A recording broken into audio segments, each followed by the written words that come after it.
AP वाला जो chapter है, तो एपी में जब हम लोग ऑब्जेक्टिव करेंगे सॉल्व, तो इसमें पूछ रहा है कि कौन एपी में है। ठीक है, कौन सी में एपी में है। तो एपी के नियम क्या होता है, तो एपी जांच करने का नियम ही होता है कि डी बराबर A2 माइनस A1।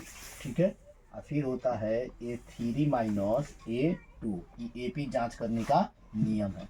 तो हम लोग देखेंगे कि कौन मतलब इसको फ्लो कर रहा है, कौन इसको बराबर कर रहा है। तो अगर हम लोग देखें यहाँ पे, तो 5 में से जैसे इसको बोलेंगे A1, A2, A3, समझ में आ रहा है। तो A2 का मान बताइए कितना होगा, 5 है।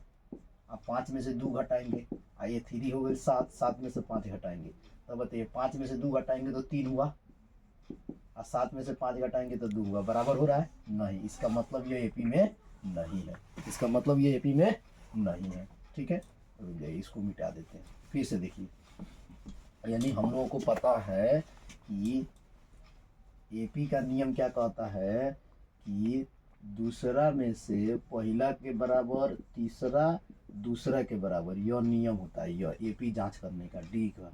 ठीक है, तो पहला तो देख लिए 5 में से 2 गया तो 3, और 7 में से 5 गया 2, तो बराबर नहीं है, तो इसका मतलब यह एपी में नहीं है। और इसका देखिए, इसका कैसे होगा, तो 2 के पावर 2 का मतलब हुआ 4, 3 के पावर का मतलब हुआ 9, और 7 के पावर का मतलब हुआ 49।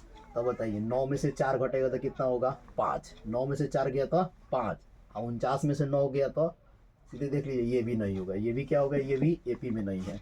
अब देखिए यह एक्स है, यह स्क्वायर है, तो यह इसका जात नहीं है, तो ये भी नहीं घटेगा, इसका मतलब ये भी एपी में नहीं है। एपी में कौन है, यह है। अभी कैसे जांच करेंगे, तो देख लीजिए, 3 में से 1 गया तो 2, अब 5 में से 3 गया तो 2, तो दोनों का मान सही है, इसका मतलब एपी में यह है। एपी में जांच कैसे करेंगे, 3 में से 1 घटाएंगे तो 2, अब 5 में से 3 घटाएंगे तो 2, दोनों का मान बराबर हो रहा है, तो इसका मतलब कौन, ये ऑप्शन नंबर डी एपी में है, और ये सब एपी में नहीं।